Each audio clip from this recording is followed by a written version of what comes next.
Allah Bapa yang kami sembah di dalam nama Tuhan Yesus Kristus, kami sungguh mengucap syukur Tuhan untuk segala kebaikan Tuhan di dalam kehidupan kami. Kami terus melihat bahwa Tuhan terus senantiasa menyertai setiap kami. Mulai dari kami membuka mata kami di pagi hari ini, sampai saat ini kami terus merasakan bagaimana Tuhan menyertai kehidupan kami. Terbukti ya Tuhan, ketika Tuhan memimpin jalannya kami ya Tuhan dari rumah sampai ke tempat ini dengan selamat tanpa kurang suatu apapun. Ini adalah bukti cinta kasih Tuhan kepada setiap kami. Dan bagaimana Tuhan menyertai setiap langkah kehidupan kami. Kami bersyukur Tuhan bila malam hari ini kami boleh berkumpul bersama untuk bersama-sama mengikuti kebaktian doa. Kami diizinkan memuji Tuhan, menyembah Tuhan. Bahkan saat ini pun kami bersyukur karena Tuhan memberikan kami kesempatan untuk boleh kembali lagi kami belajar kebenaran firman Tuhan. Urapi Tuhan hamba-Mu ini yang penuh dengan keterbatasan, pakailah menjadi alat Tuhan. Kedua hamba-Mu baik yang akan menyampaikan firman Tuhan maupun yang akan menerjemahkannya. Terima kasih ya Tuhan, kami menyerahkan waktu pemberitaan firman Tuhan ini di dalam tangan Tuhan. Di dalam nama Tuhan Yesus Kristus kami berdoa. Amin. Selamat malam Bapak Ibu Saudara semua. 大家晚上好。 Ya, puji syukur pada Tuhan ya kalau hari ini kita boleh bersama-sama menikmati satu hari kita berpuasa. 感谢主，今天我们能够禁食祷告， Dan kita boleh membuka puasa bersama-sama. 我们也能够一起在这里来开饭。 Saya percaya bahwa saat ini kita datang ke tempat ini bukan hanya sekedar untuk beribadah. 我们来到这里不但是要一起敬拜， Tapi kita sedang mempersiapkan diri kita menyambut hari yang penting di dalam kalender gereja. 我们也预备自己欢迎很重要的一天。 Di dalam tema yang akan kita renungkan pada malam hari ini, 我们今天晚上所要思想的主题， Paulus menyebut bahwa gereja adalah tubuh Kristus. 保罗称教会就是基督的身体。 Tubuh Kristus ini bukan hanya sebagai organisasi atau struktur saja. 基督的身体不只是谈到关于这个组织， Tapi juga sebagai kesatuan yang lahir dari penderitaan dan kasih. 也是从一个因爱而生的一个团契。 Mari saat ini kita bersama-sama membaca firman Tuhan yang terambil dari 1 Korintus pasal yang ke-12, ayat yang ke-12 hingga ayat yang ke-27. 我们一起来看哥林多前书12章12节到27节。 Saya akan membacakannya di dalam bahasa Indonesia karena ayat ini begitu panjang. 我们单用印尼文来读。 Dan Bapak Ibu Saudara boleh memperhatikan di dalam layar ataupun di HP yang mungkin ada Alkitabnya. 我们就自己注意自己的这个圣经。 Lembaga Alkitab Indonesia memberikan judul banyak anggota tetapi satu tubuh. Demikianlah bunyi firman Tuhan. Karena sama seperti tubuh itu satu dan anggota-anggotanya banyak. Dan segala anggota itu sekalipun banyak merupakan satu tubuh. Demikian pula Kristus. Sebab dalam satu roh kita semua, baik orang Yahudi maupun orang Yunani, baik budak maupun orang merdeka, telah dibaptis menjadi satu tubuh dan kita semua diberi minum dari satu roh. Karena tubuh juga tidak terdiri dari satu anggota, tetapi atas banyak anggota. Andai kata kaki berkata, karena aku bukan tangan, aku tidak termasuk tubuh. Jadi benarkah ia tidak termasuk tubuh? Dan andai kata telinga berkata, karena aku bukan mata, aku tidak termasuk tubuh. Jadi benarkah ia tidak termasuk tubuh? Andai kata tubuh seluruhnya adalah mata, di manakah pendengaran? Andai kata seluruhnya adalah telinga, di manakah penciuman? Tetapi Allah telah memberikan kepada anggota masing-masing secara khusus suatu tempat pada tubuh seperti yang dikehendakinya. Andai kata semuanya adalah satu anggota, di manakah tubuh? Memang ada banyak anggota, tetapi hanya satu tubuh. Jadi mata tidak dapat berkata kepada tangan, aku tidak membutuhkan engkau, dan kepala tidak dapat berkata kepada kaki, "Aku tidak membutuhkan engkau." Malahan justru anggota-anggota tubuh yang nampaknya paling lemah yang paling dibutuhkan. Dan kepada anggota-anggota tubuh yang menurut pemandangan kita kurang terhormat, kita berikan penghormatan khusus. Dan terhadap anggota-anggota kita yang tidak elok, kita berikan perhatian khusus. Hal itu tidak dibutuhkan oleh anggota-anggota kita yang elok. Allah telah menyusun tubuh kita begitu rupa, sehingga kepada anggota-anggota yang tidak mulia diberikan penghormatan khusus. Supaya jangan terjadi perpecahan dalam tubuh. Tetapi supaya anggota-anggota yang berbeda itu saling memperhatikan. Karena itu, jika satu anggota menderita, semua anggota turut menderita. Jika satu anggota dihormati, semua anggota turut bersukacita. Kamu semua adalah tubuh Kristus dan kamu masing-masing adalah anggotanya. Demikian jawab pembacaan firman Tuhan kita. 我们的圣经就读到这里。 Hari ini kita akan bersama-sama merenungkan dua buah pertanyaan. 我们要一起来思考两个问题。 Pertanyaan yang pertama yaitu, apa keistimewaan kita sebagai orang Kristen? 第一个问题是我们作为基督徒有什么特别呢？ Dan setelah kita mengetahui apa keistimewaan kita sebagai orang Kristen, akan muncul pertanyaan yang kedua, mengapa keistimewaan itu penting bagi kita? 第一个问题将引出第二个问题，为什么我们的特别那么重要呢？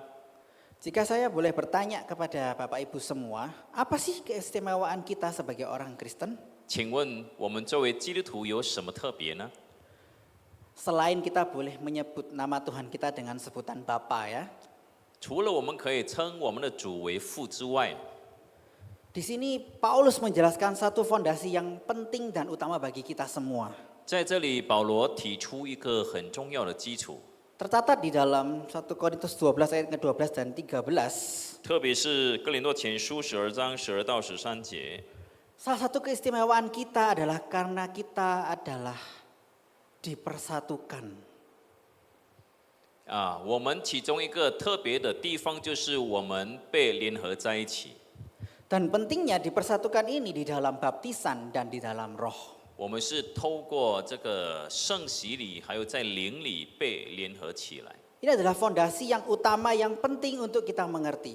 这是我们必须了解的一个基础。 Jika kita bisa bersatu, itu semua adalah karena kuasa dari Roh Kudus. 如果我们能够合而为一，那都是圣灵的大能。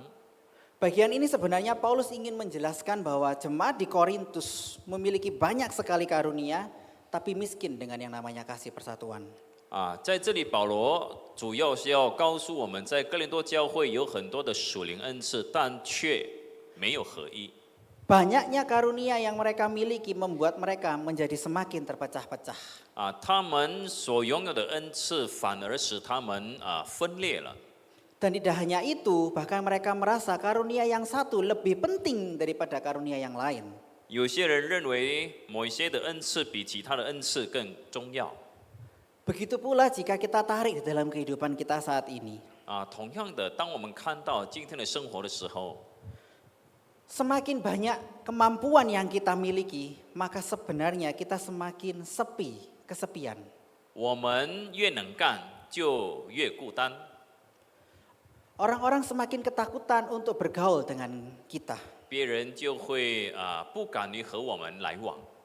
Bahkan bukan tidak mungkin ketika kita memiliki banyak sekali kemampuan, orang lain justru semakin menjauhi kita.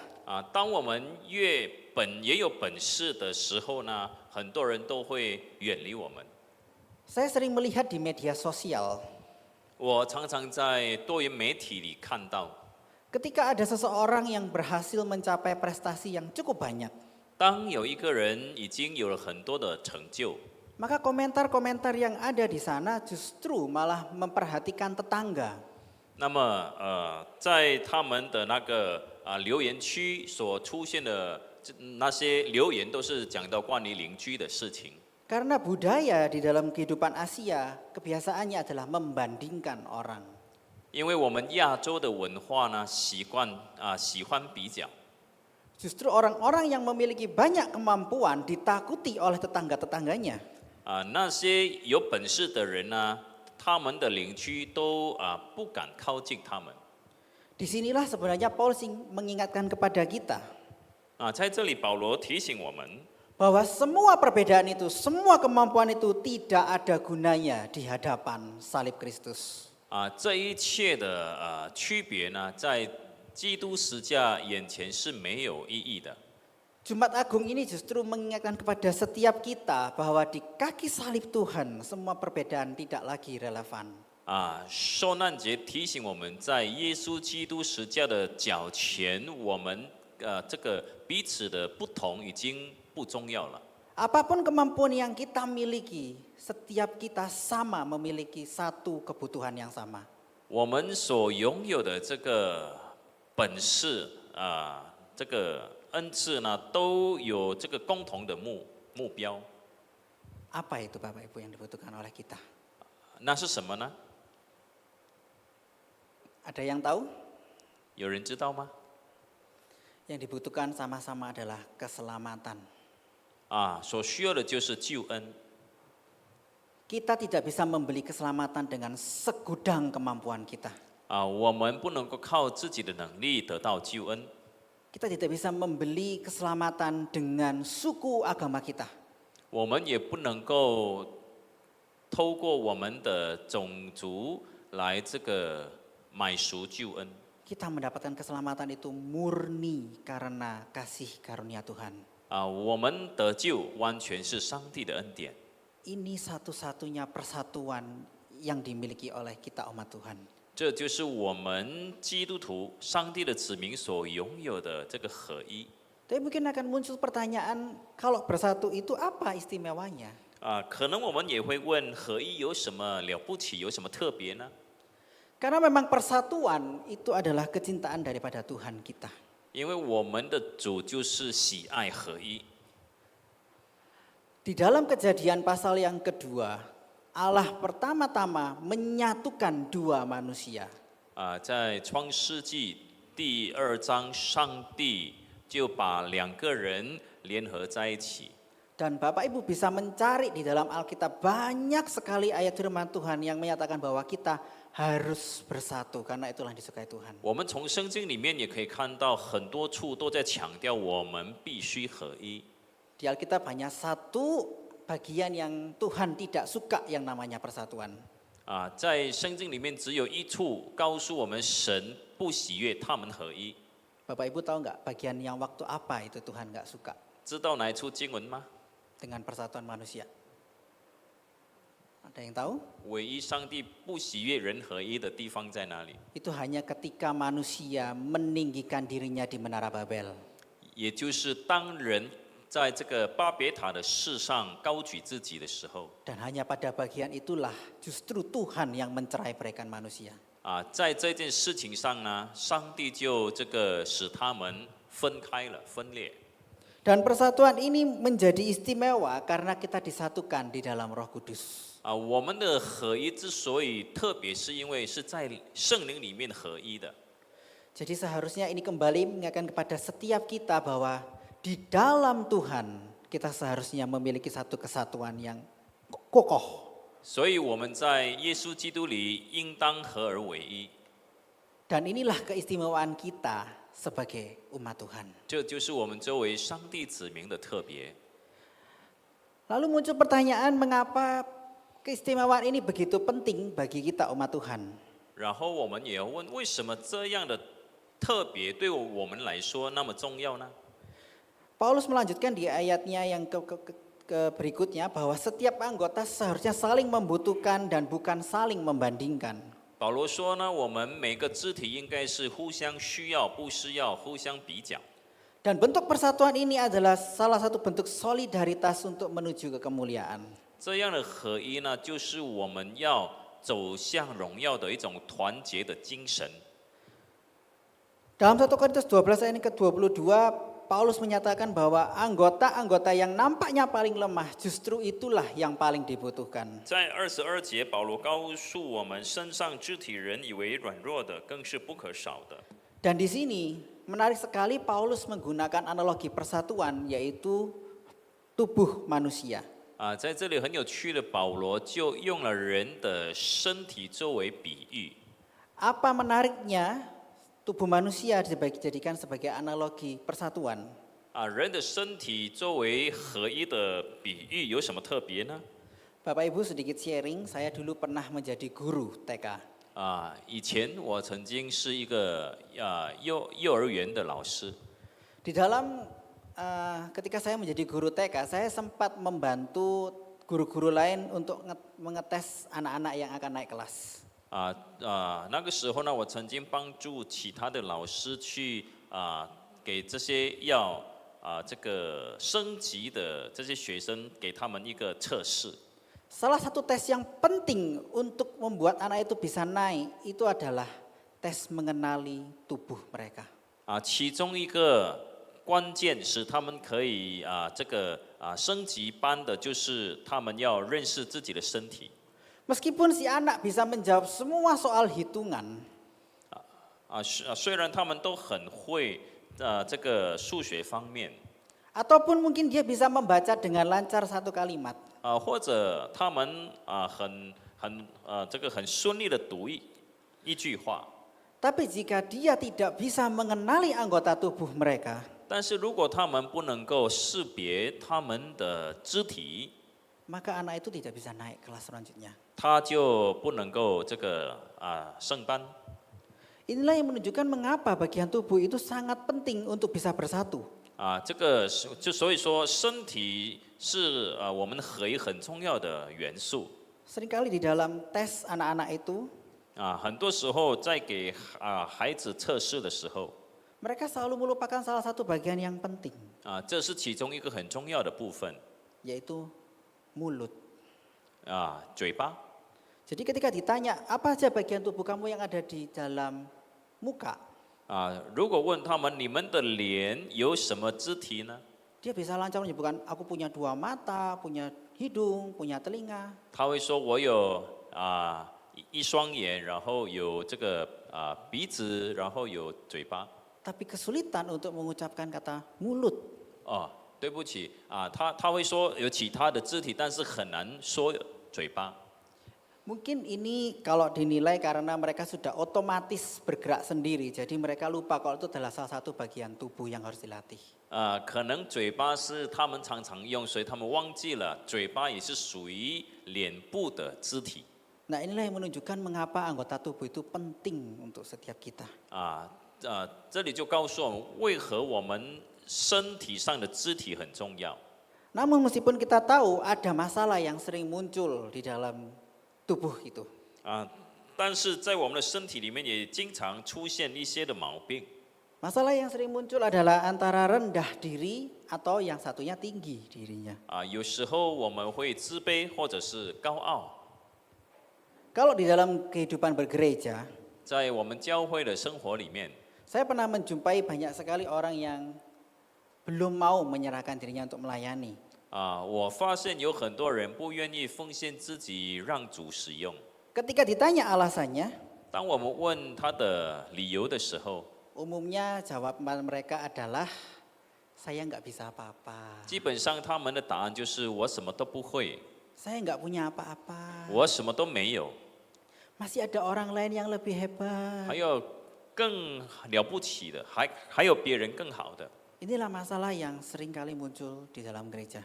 这就是常常出现在教会里面的问题。 Sehingga mungkin menganggap bahwa diri tidak sepenting yang lain.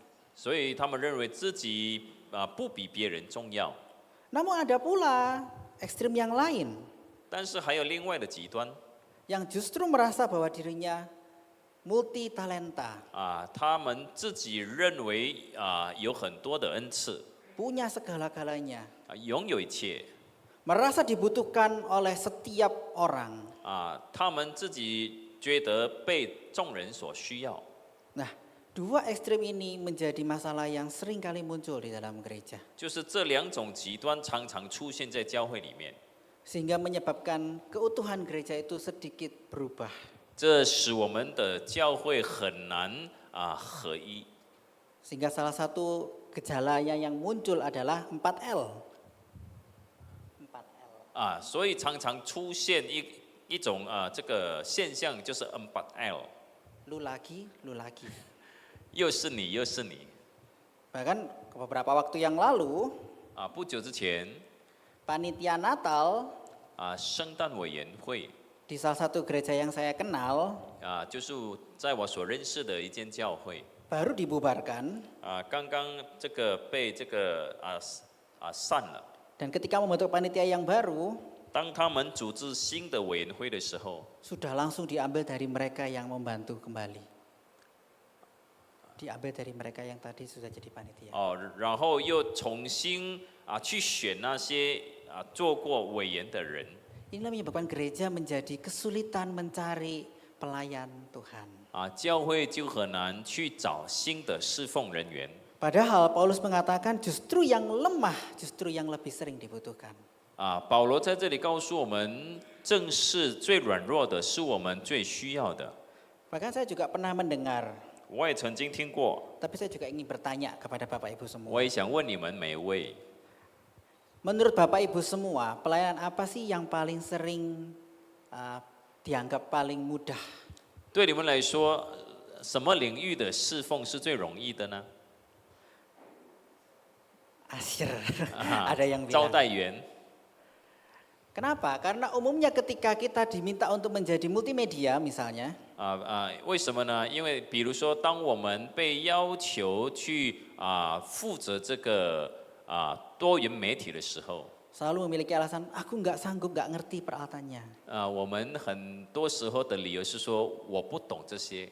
Jadi pemimpin pujian, 如果要求当这个领唱， demam panggung, 他不敢上台， pemusik, 当这个伴奏的， nggak punya skill, 没有技术， paduan suara, 参与这个诗歌团， fales. 我的音会走调。 Tapi ketika disuruh asyir, 如果要求当招待员的时候， oh ya nggak apa-apa, cuma tinggal senyum. 不要紧，只是需要笑笑而已。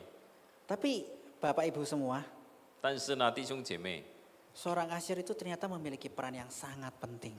一个招待员的角色很重要。 Ya, saya punya sebuah gambar ilustrasi. 我有这样的故事， Bapak Ibu tahu nggak ini siapa? 你们知道这个是谁吗？ Mungkin jarang ada yang mengenal orang ini. 可能很少人认识这个人。 Orang ini namanya adalah Mordecai Ham. 这个人的名字是 Mordecai Ham。 Dia adalah orang yang sangat aktif melayani di sekitar akhir tahun 1800 sampai awal tahun 1900. 他是一位在19世纪很活跃侍奉的一个牧师。 Di tahun 1900 dia adalah seorang pengkhotbah KKR di tenda-tenda. 在19世纪的时候呢，他是属于一个帐篷的布道家。 Pada masa itu, orang ini sangat terkenal untuk menyampaikan khotbah tentang kasih Tuhan. 那个时候，他常常讲到关于上帝的爱。 Pada waktu itu sekitar tahun 1934-an, 在1934年的时候， Mordecai Ham sedang asik mengadakan KKR di North Carolina. 他在北加州举行这个布道会。 Dengan gayanya yang selalu mengatakan tentang kasih Tuhan, kasih Tuhan. 他的风格就是强调上帝的爱。 Muncullah dua orang remaja sekitar umur 14 tahun. 就在他布道的时候，出现2个大概14岁的少年人。 Ketika dia melihat KKR itu, dia hanya, hah? Apa ini gitu?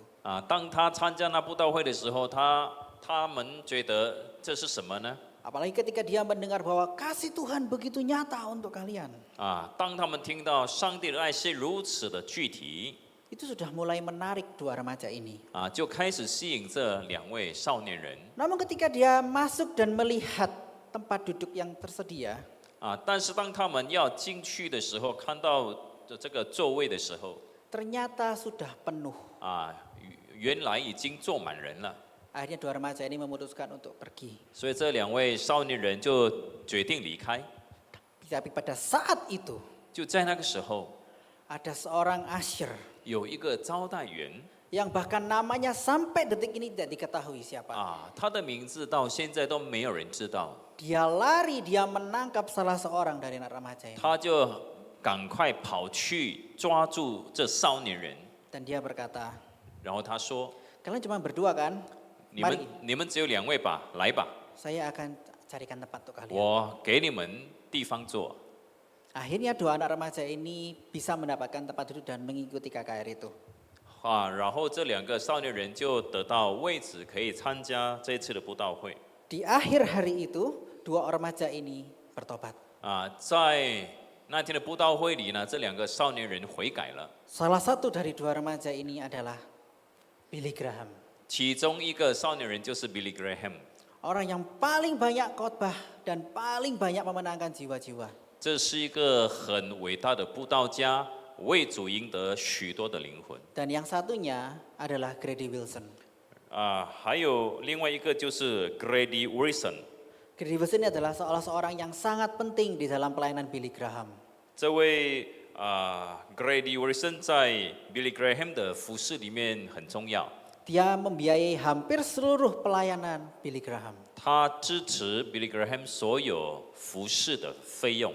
Pada hari itu, 就在那一天 yang mengubah dunia 改变世界的 bukan Mordecai Ham, 不是 Mordecai Ham， bukan Billy Graham, 不是 Billy Graham， bukan Grady Wilson, 也不是 Grady Wilson， tapi Asher itu. 就是那个无名的招待员。 Yang bahkan sepintas kelihatannya dia memiliki pelayanan yang paling mudah. 看起来他的服饰是最容易的， Padahal dia adalah pelayanan yang sangat penting di dalam gereja. 其实他的角色在教会里面是很重要的。 Karena itu seorang ngasir bukan hanya sekedar tersenyum, 所以一个招待员不只是要卖笑容而已， tapi dia juga memberikan harapan baru. 他也要给别人一个新的希望。 Dia menangkap orang-orang untuk bisa masuk bertemu Tuhan. 他要去抓住一些人，让他们可以进来与主相遇。 Jangan pernah anggap remeh apapun pelayanan kita. 不要轻看我们每一种的服侍机会， Bahkan tugas pelayan yang kita rasa paling remeh, 甚至我们觉得最微不足道的服侍， paling lemah, 最软弱的， ternyata memegang peranan yang sangat penting. 但是却有很重要的角色。 Dan juga di malam hari ini menjelang besok hari Jumat Agung, 今天晚上就是明天受难节的前夕。 merenungkan kelemahan juga merupakan sebuah keharusan bagi setiap kita. 默想我们的软弱，也是我们每个人应该做的。 Karena kita juga bisa melihat gambaran Yesus yang lemah. 因为我们也看到耶稣基督的软弱。 Markus 15 ayat 44 mencatat 马可福音14章这样记载， bahwa Pilatus keheranan karena Yesus sudah mati. 那个时候比拉多感到很惊奇，因为耶稣已经死了。 Bahkan saya pernah mendengar 甚至我曾经听过， ada orang yang mengatakan kepada saya bahwa Tuhannya orang Kristen itu lemah. 有些人告诉我，基督教的上帝是软弱的上帝， Karena mereka tidak mengerti bagaimana rasanya menderita mulai dari malam kesengsaraan sampai disalib. 这是因为他们不明白耶稣的受难，一直到他被钉十字架。 Jadi di saat ini, Bapak Ibu Saudara, 所以这时候，弟兄姐妹， mari kita juga mulai memperhatikan setiap anggota-anggota kita yang mulai lemah. 让我们开始去关心那些开始软弱的肢体， Kita bantu, kita dorong mereka untuk kembali lagi mau bersemangat. 让我们帮助他们，鼓励他们再次愿意出来服侍。 Kemudian persatuan ini juga menjadi bentuk solidaritas bagi kita menuju sebuah kemuliaan. 我们的合一将成为我们走向荣耀的这种团结的精神。1 Korintus 12 ayat 26 mencatat bahwa jika satu anggota menderita, maka semua anggota seharusnya turut menderita. Begitu pula jika satu anggota dihormati, seharusnya semua anggota turut bersukacita. 26节告诉我们，若一个肢体受苦，所有的肢体就一同受苦；若一个肢体得荣耀，所有的肢体就一同快乐。 Penderitaan saudara kita seharusnya juga adalah penderitaan kita. 我们弟兄姐妹的这个痛苦，应该也成为我们的痛苦。 Namun agaknya ini firman yang sangat sulit untuk bisa dilakukan dan diterapkan dalam kehidupan kita saat ini. 但是看起来好像这一节的经文很难在我们的生活中实现出来。 Tidak jarang dalam gereja akhirnya setiap orang sulit untuk menyampaikan penderitaannya. 在教会呢，很多人很难表达他们的苦衷。 Berdasarkan pengalaman saya yang pernah saya lakukan di gereja-gereja sebelumnya. 就我个人在过去教会的经验， Ketika seseorang berupaya untuk menyampaikan penderitaannya, 当有人要表达他们的苦衷的时候， yang diterimanya bukanlah sebuah kekuatan. 他们得到的不是力量， Tapi yang ada justru malah semakin merendahkan. 他们得到的就是更加的被轻看。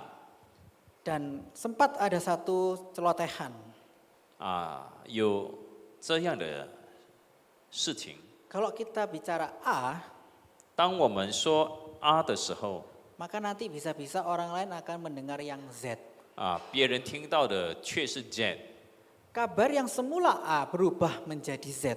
原本的资讯就是啊，但是到别人的耳中已经是 Z 了。 Bukan lagi sebuah pengalaman bersama untuk saling menguatkan. 我们的经验不再是彼此兼顾， Yang ada justru saling menertawakan kelemahan yang lain. 有的就是彼此嘲笑别人的软弱。 Dan yang lebih parah lagi, 更糟糕的是什么呢？ saya pernah berada di sebuah pelayanan 我曾经在这样的服饰， di mana setiap anggotanya justru saling mencari prestasi. 每个肢体呢互相追求成绩。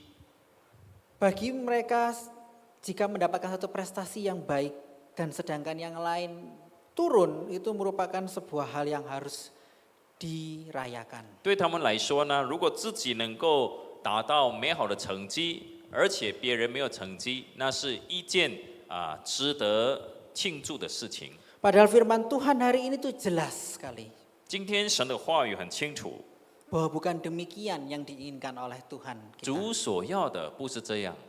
Seharusnya setiap kita merasakan sehati dan bersatu. 我们应该同心合意。 Mari saat ini saya mengajak untuk Bapak Ibu semua, 现在我邀请大家， kita mulai untuk belajar menghargai teman-teman kita yang lain. 让我们学习如何去尊重、珍惜彼此， Jangan berupaya untuk mencari prestasi. 不要努力追求自己的成绩， Tapi marilah kita saling mendukung satu dengan yang lain. 让我们彼此支持。 Kesimpulannya perenungan kita pada malam hari ini. 我们今天晚上的结论是什么呢？ Kita adalah anak-anak yang istimewa karena kita dipersatukan di dalam pembaptisan air dan Roh Kudus. 我们是特别的儿女，是因为我们在圣灵还有洗礼里被联合为一。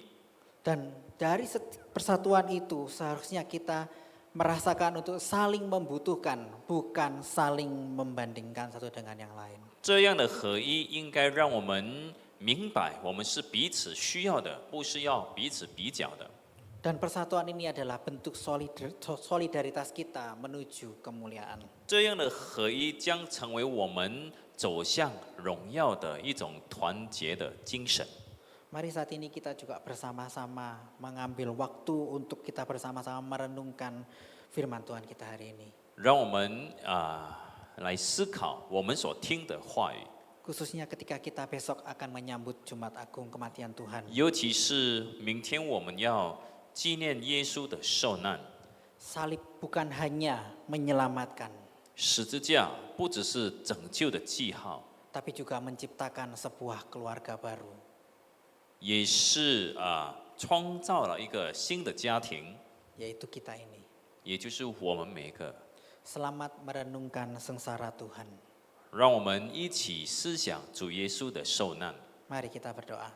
我们祷告， Bapa di dalam surga, kami hari ini boleh kembali diingatkan tentang pentingnya persatuan di dalam tubuh gereja. Kami bersyukur Tuhan jika Tuhan sebagai kepala boleh mempersatukan setiap kami. Namun seringkali ya Tuhan, di dalam praktek kami sehari-hari, kami melupakan bahwa kami adalah satu anggota tubuh. Sehingga tidak sedikit dari setiap kami merasa kami lebih dibandingkan dengan yang lainnya. Ampuni sikap hati kami Tuhan yang masih seringkali merasa bahwa kami lebih baik, lebih hebat, lebih berguna daripada teman-teman kami yang lain yang kurang beruntung. Kami mau ya Tuhan agar melalui perenungan firman Tuhan hari ini, khususnya ketika kami akan menyambut bagaimana Tuhan mempersatukan setiap kami boleh menyadari bahwa setiap kami harusnya memiliki perasaan yang sama. Terima kasih ya Tuhan untuk momen malam hari ini, dan biarlah firman Tuhan yang boleh kami dengarkan tidak kembali dengan sia-sia, dan biarlah Roh Kudus-Mu Tuhan boleh memateraikannya di dalam hati setiap kami. Terima kasih ya Tuhan, inilah setiap seru doa dan permintaan kami. Di dalam nama Tuhan Yesus Kristus kami berdoa. Amin.